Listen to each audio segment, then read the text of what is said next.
All right, YouTube.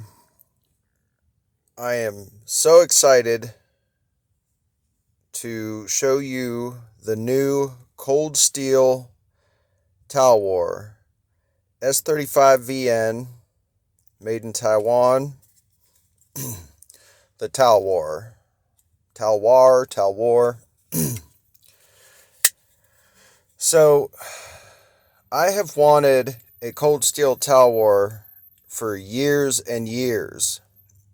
And they used to make them out of AUS 8, AUS 8A Japanese stainless, which I do have another knife that's AUS 8, and it's a good steel.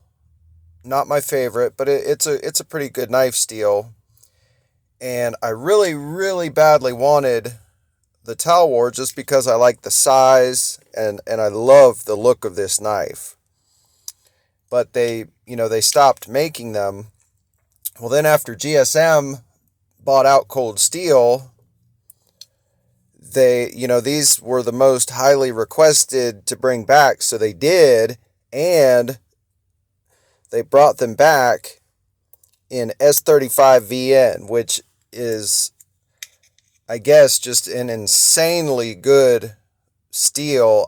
This is my first piece of S35VN. I've never owned a super steel before, so I'm really excited for this. And just a couple of things that I was not very happy with right off the bat. The first thing was, if I used the Demco thumb plate and I pocket waved it and thwacked it open with any kind of force, whack, it would actually, the lock bar would sit down in behind, the handle scales. It would sink down in there, and it would be so tight that I could not unlock it with my hands.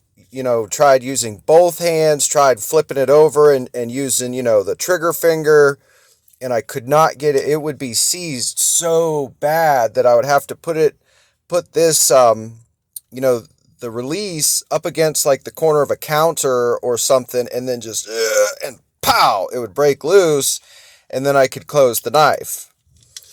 So what I ended up having to do was I did take this handle scale off. I took the knife apart, took the pivot out, and then these 3 screws toward the back, and lifted this off, and I was able to use my work sharpener and the real fine 6,000 grit belts, and I just polished the faces, where everything meets. I polished the face of the lock bar, and I polished, where it latches in. I'm sorry, I'm trying to get a better look down inside of there.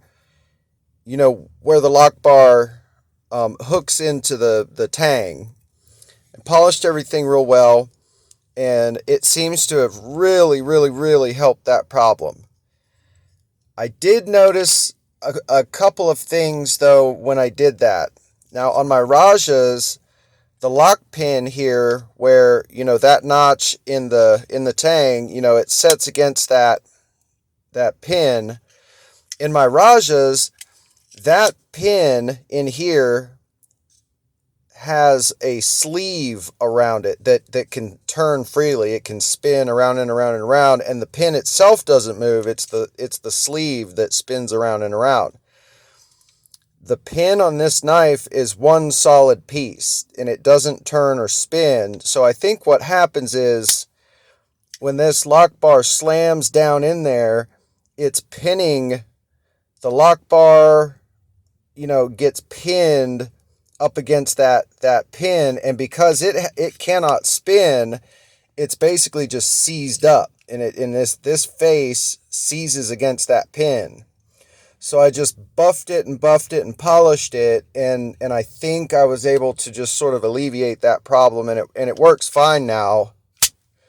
I can whack it open with some pretty good force and now unlock it. So that wasn't the end of the world. The other thing that I fixed while I was at it is the edges of this lock bar, these side edges, were sharp enough that you could cut your finger on them. If I pushed like real hard on that and pulled down, it would slice my finger. So I went ahead and buffed the edges all the way down the lock bar while I had it out of the knife.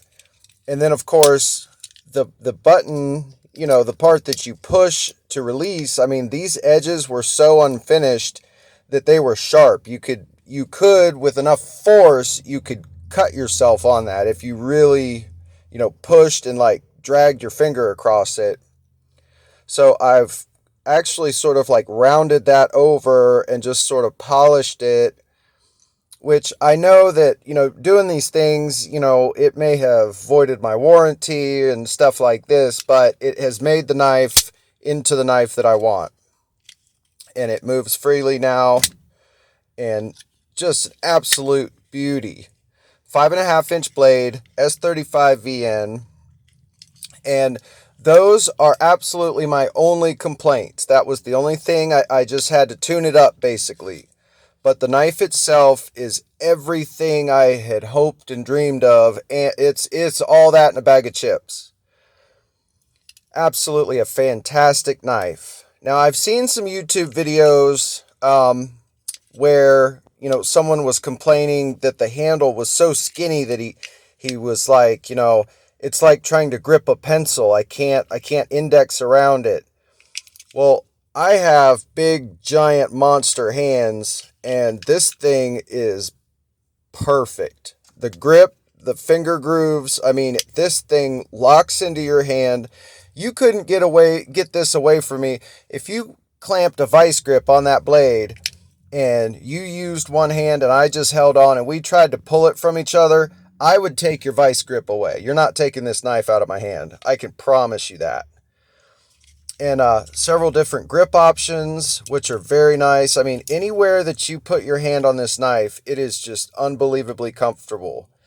One thing that I may do is sort of polish these inside edges of the G10 because, even though your fingers don't really get in there per se, if you could really just run your finger down the, this inside edge, it could break some skin, especially where there's like, these peaks right here. I mean, they're just sharp edges. They're not really refined or anything, but guys, look, this is a gorgeous chunk of S35VN American Super Steel, and I paid $160 for this. I mean, for that price, I mean, you've got knife makers making little, 1.5, 2-inch, 3.5-inch blades and charging $300, $400, $500. And I know they are absolutely fantastic knives, but I got a 5.5-inch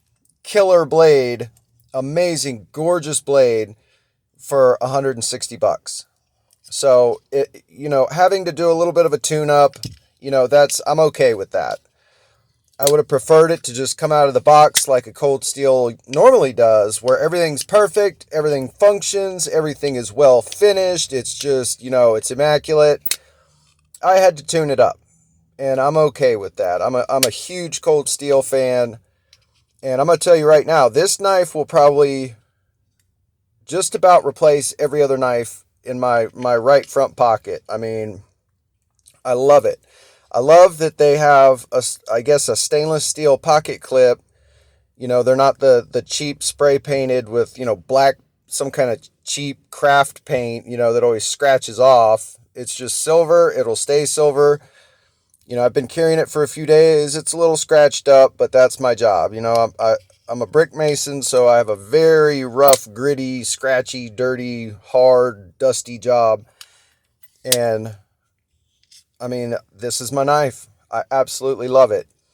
And while I've got you here, I do want to give just a quick update on another knife that, honestly, this may be the most perfect pocket knife ever built. And, of course, it is the Cold Steel Large Luzon, which it doesn't have a fancy schmancy blade steel, but it has a really good blade steel. And I know that knife people, knife guys, knife girls, knife snobs are, they're going to just you know, sneer at that. 8CR13 MOV. Oh, that's an MOV series. Oh, yes, those are inferior steels. Well, you know what? This steel can be sharpened to the point where you can shave easily with it. Just brush it down your arm, leg, whatever. And I mean, it can get absolutely screamingly sharp. And this is my work knife normally. This is the knife that I've been carrying every day for quite a while. And just just a freaking awesome knife. And yes, when I first got this one too, this what does Cold Steel call it? The leaf spring lock or something, it's a liner lock. And when this knife was brand spanking new, if I would, whack it open real hard, the lock bar would kind of get jammed against the butt of the tang where they meet up there. But I noticed that pretty quickly after maybe 2 or 3 weeks of just using it at work, flicking it open when I need it, use the pocket tab to, pocket draw and have it chapow.